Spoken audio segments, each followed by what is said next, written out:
Hi everyone! Thank you for joining me for another week of A Simpler Time True Crime. The release of this episode falls on Indigenous Peoples Day 2024. It's a celebration of the Indigenous communities across the United States, and it honors their culture and history. The month of May is Murdered and Missing Indigenous Peoples Awareness Month, but this crisis isn't reserved to just a month on the calendar. It's something that communities across the country are dealing with every day. It's complex, it has multiple root causes, and of course, there's too many for us to even dive into in one podcast episode. But I felt it important that on this day, I cover one of the many cases out there. This will not be my only case. I have several more cases I'm working on that highlight unsolved cases of murdered and missing Indigenous peoples. My friend Ilsa is working hard to assist me with research and behind-the-scenes work. One of the many difficulties with covering these cases is tied to the crisis itself. They are reported on less. There is less publicity, there is less publicly available information, and there are jurisdictional nightmares that make the cases get tossed around multiple law enforcement channels. So finding police reports to tie together to make a timeline and figure out the investigation is really tough.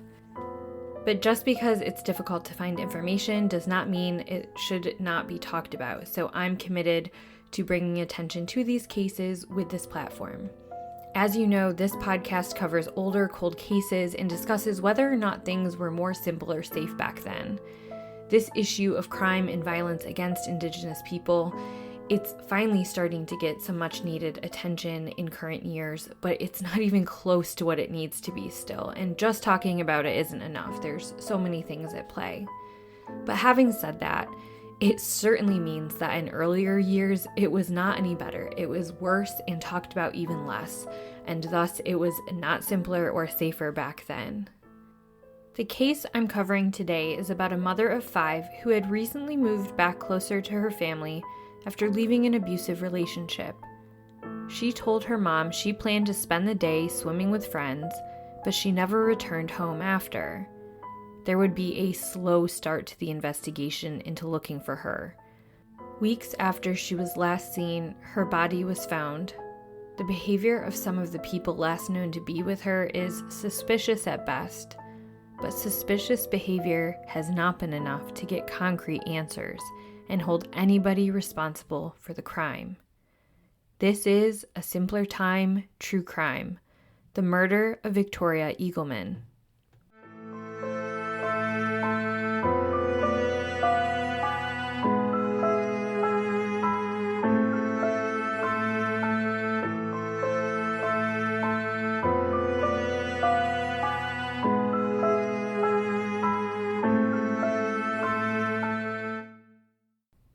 July 28th, 2006 was a beautiful, sunshine-filled day. Victoria, who went by Vicky, was planning on spending the day outside. Vicky had recently moved back in with her mother, whose name is June Lefthand. June and her husband, who was Vicky's stepfather, welcomed Vicky into their home to stay while she got back on her feet after leaving an abusive marriage. Coming along with her were Vicky's 5 young children, all aged 12 and under. June and her husband live on the Lower Brule Lakota Indian Reservation. Her husband worked as a tribal police officer. Vicky was 33 in 2006. She was described as being a great mother to her children and very attentive. Her mother June said in an interview that Vicky was orderly in how she kept her house and belongings. Even though she had 5 kids, which I have 2 and I have a hard enough time picking up after them, she would always be sure to keep things neat. I think especially because she viewed herself as staying with her mom and not wanting to overstay their welcome. But she also was just close with her family, and her mom described how she would care for her sister's children as if they were her own. And that's rooted in their own cultural belief that if you have children and your siblings have children, you're not just an aunt, you're a mother to those siblings' children as well, and she took that responsibility very seriously. Vicky's life had a dark side, though, a dark side that is all too common for too many in our society. She had perpetually been the victim of domestic violence in multiple relationships throughout her life. Her mother, June, said in an interview, quote, "I watched her one time come home all bloody. The back of her head required 16 stitches and 17 on top, and it wasn't the only time I saw her like that," end quote. In 2006, she was involved in another volatile relationship with a man named Sonny. Now, like a lot of cases I cover, I'm not going to use his last name. He is all over the newspapers, so if you go digging on your own, you will find it, but I'm just not going to use last names on here. On this day in July of 2006, Vicky told her mom she planned to go swimming. The place she was going to was a well-known party spot and drinking spot on the reservation alongside the Missouri River. Just to give you a better idea of this location, the reservation is located on the west bank of the Missouri River in Lyman and Stanley counties in central South Dakota in the United States. It's adjacent to the Crow Creek Indian Reservation on the east bank of the river. The closest major city in South Dakota is the capital of South Dakota, Pierre, which is still a good hour's drive from most parts of the reservation. This community is small, around 1,500 people, very close-knit, and very rural. So the people that Vicky is attending this gathering with is her boyfriend, Sonny, and then his sister, Erin, and her boyfriend, and Vicky's sister. They weren't going to be the only people partying there that day. It's a very popular location, and several people reported seeing Vicky drinking and having a good time. That evening, June had expected Vicky to be home, though she knew better than to stay up waiting for her. Vicky was good about letting her mom know if she planned on staying out all night or was sleeping somewhere else, but she could stay out for a while, so June went to bed. June's husband was still working and out on a night shift as the tribal police officer.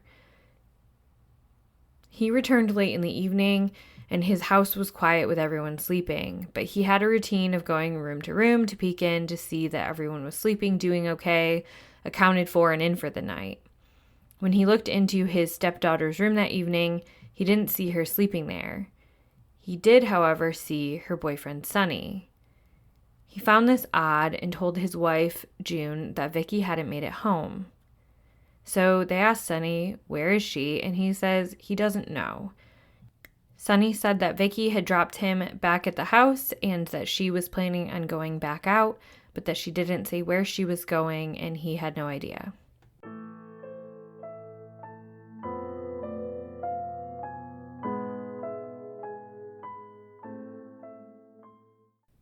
The next morning rolls around and Vicky is still not home. Remember, Vicky's stepfather is a police officer, so he starts doing some informal digging around himself. Even though you would think he'd have some sort of pull or favoritism, Vicky isn't allowed to be reported missing this soon. But he knows that this behavior is uncharacteristic for her, so he gets to work. He grills Sonny, who maintains his story that the last time he saw Vicky was when she dropped him off. So that same morning, on July 29th, while Vicky's stepfather was out boots on the ground looking for her, Jane is relieved to see one of her other daughters walk through the door.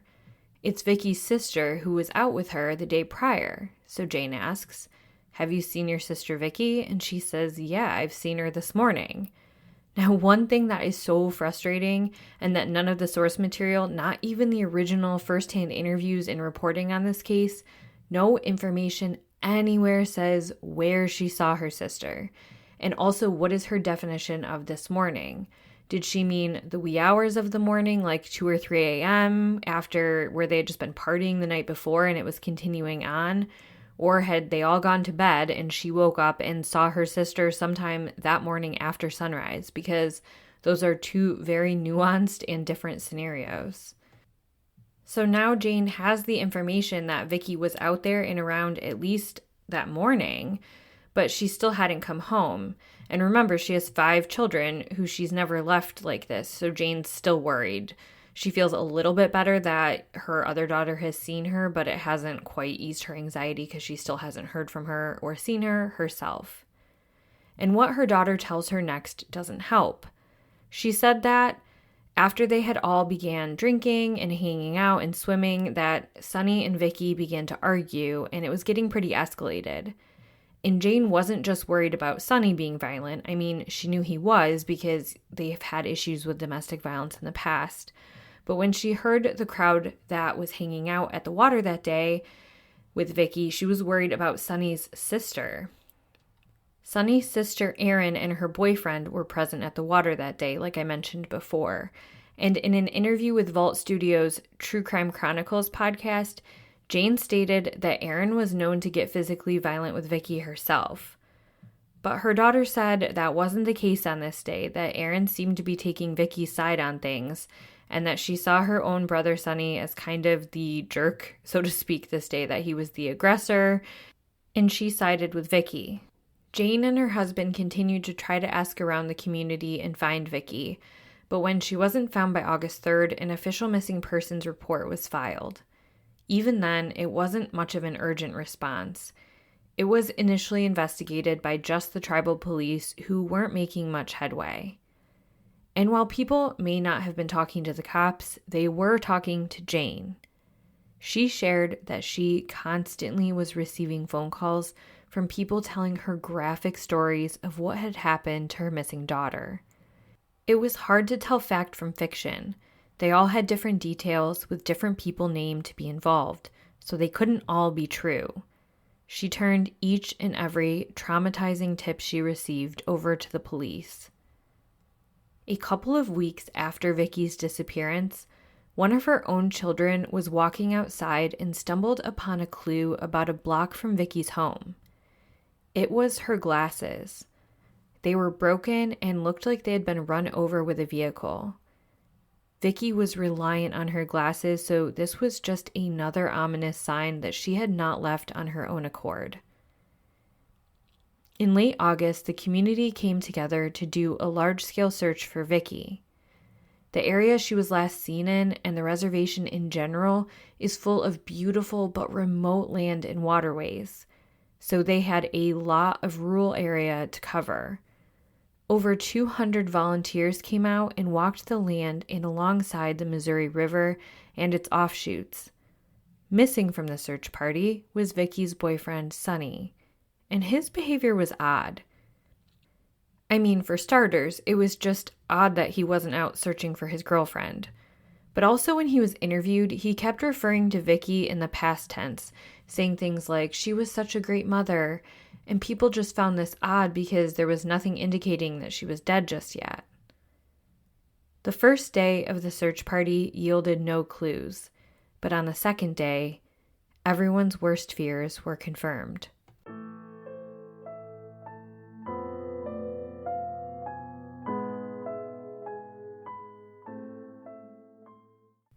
If you like this podcast, I want to recommend a podcast I've started listening to and I'm really enjoying. It's called True Crime BFF. Each episode, host Lauren does thorough research and takes you through a variety of crimes, both solved and unsolved. She hopes in sharing these stories, her podcast can honor, create awareness, and advocate for the people involved in the cases.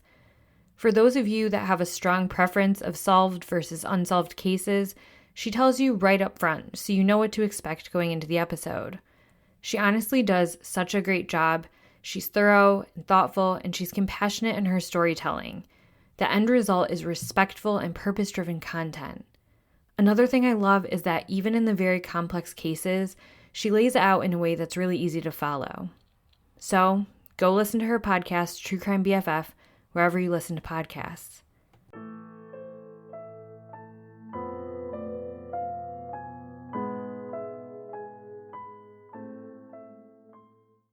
On August 23, 2006, searchers walking through a creekbed, stream-type area that is an offshoot of the Missouri River found the naked body of Victoria Eagleman. Because about a month had passed, her body was pretty badly decomposed, and so her cause of death wasn't immediately apparent, but everyone was almost certain she hadn't died of natural causes. Her body had been placed in a culvert off the stream, and it's thought that some of the recent heavy rains had forced her body out of the culvert, which is how she was found. The FBI was involved from this point forward. According to her autopsy, she was killed by blunt force trauma to the head by some unknown object. The medical examiner also strongly suspected sexual assault. What we don't know is if they were able to collect any forensic evidence of it, or if she had been in the water decomposing for too long and that had tainted any ability to obtain that. So if the police have DNA evidence, they haven't said so publicly. The family was told by police early on that they had suspects in the case, but police have been very private about that and they haven't disclosed any. Jane stated that Sonny was considered, however, the fact that her daughter had been seen by her sister the morning after they went out sort of gave him a decent alibi, because he had otherwise been at Jane's house in bed and Vicky's own stepfather was the one who was able to confirm that. We do not know the interviews and alibis of Vicky's own sister, nor do we know that of Sonny's sister Erin or her boyfriend.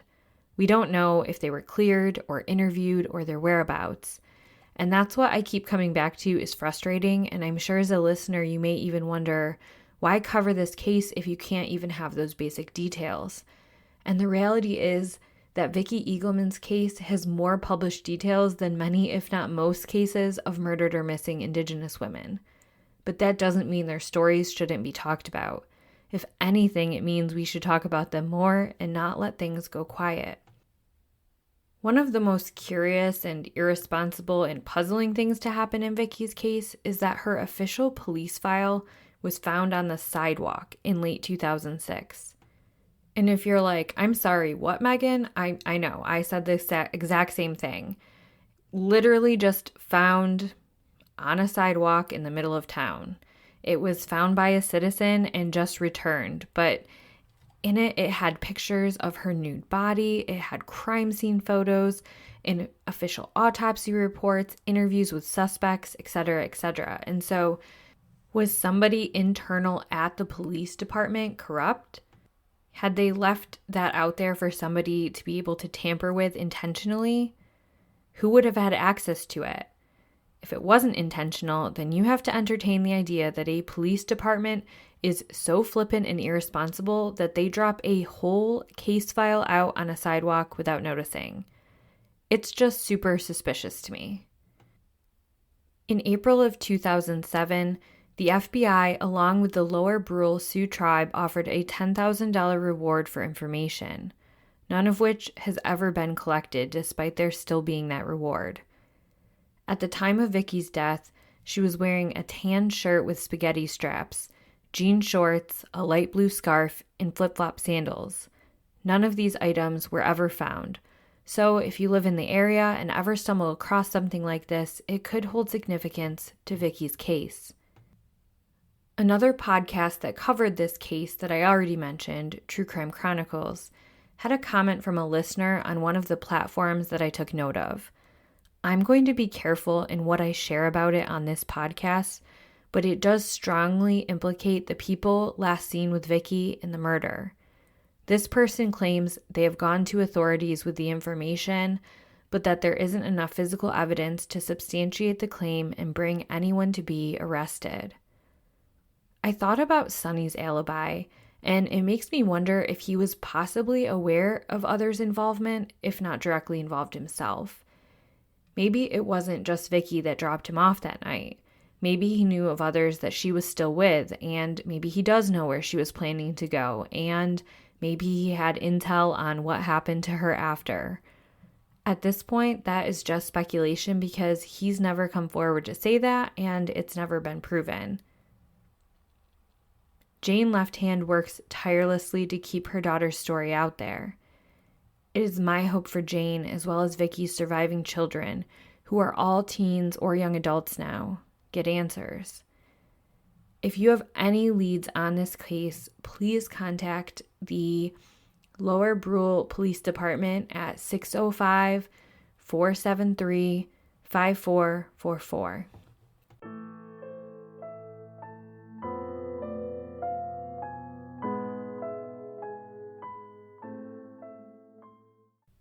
Before I wrap this episode up, I wanted to share some additional cases that are seeking resolution in South Dakota. The first is Delima Lou Sitzpour. She was 12 years old at the time of 1974, so she disappeared from Pine Ridge, South Dakota on February 20th of 1974. She and another 12-year-old girl left Delima's home, and they were walking on the back roads near the Red Cloud Indian School on the Pine Ridge Indian Reservation. It was so cold outside. Temperatures were below zero at this time.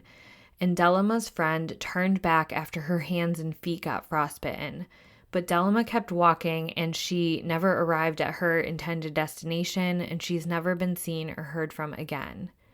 It's unclear if she met with foul play or just succumbed to the elements, and her body has never been found.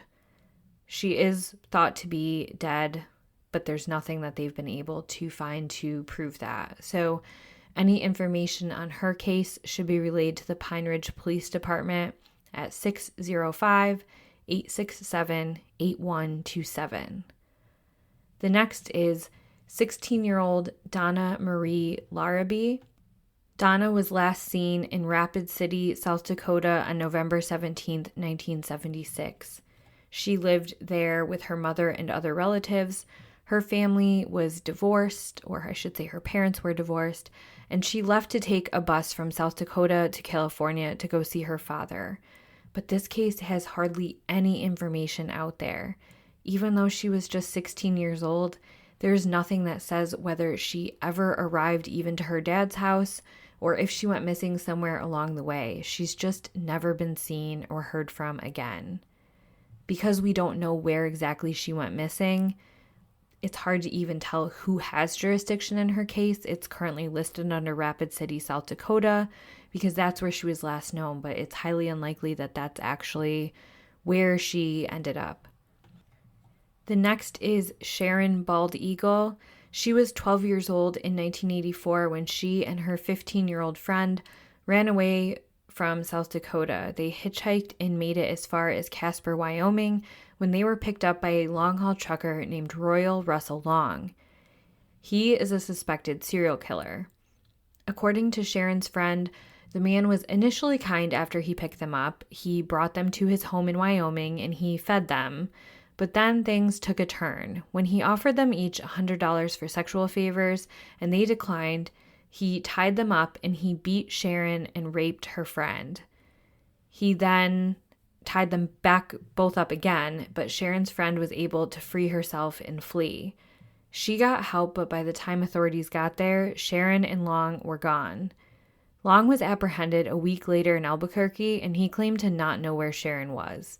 He then changed his story and said that he left her somewhere in Texas. He just dropped her off.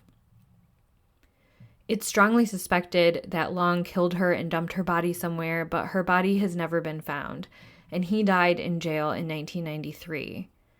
Her father has worked tirelessly for years to draw attention to her case, and he actually believes she's still alive and out there somewhere. So in her case, if we are optimistic like her father, then it is finding somebody who could possibly match, who maybe has forgotten where she came from or suffered some sort of amnesia from a traumatic event. And if that's the case and you know somebody who would have fit what she looks like, I'll have a picture of her on my Instagram, then that would be a tip to turn in. Otherwise, we have to just hope for the idea that maybe she is a Jane Doe that has been found out there, but that it hasn't been connected to her missing persons profile. So if that's the case, we can just hope that DNA advancements continue and that those answers are found for her family. The last case I'll mention today is that of Leslie Ironroad. I am not going to deep dive into her case too much because NPR did, and more on that. But in February of 2003, 20-year-old Leslie Ironroad was found nearly dead, severely beaten and injured, and locked in a bathroom after suffering rape and several life-threatening injuries in McLaughlin, South Dakota. She died later that week at a hospital in Bismarck. Much like the negligence of the dropped case file in town of Vicki Eagleman's case, Leslie Ironroad's case got mixed up in a pile of others, so it was just never investigated. 4 years after her death, NPR did an investigation that discovered that before she died, Leslie had told local authorities, particularly it was the police officer from the tribal police who had come into her hospital room, and she told that man who raped her. She went into detail about who hit her, who raped her, and how she took a cabinet full of pills in the bathroom because she thought that if they found her unconscious, they would leave her alone.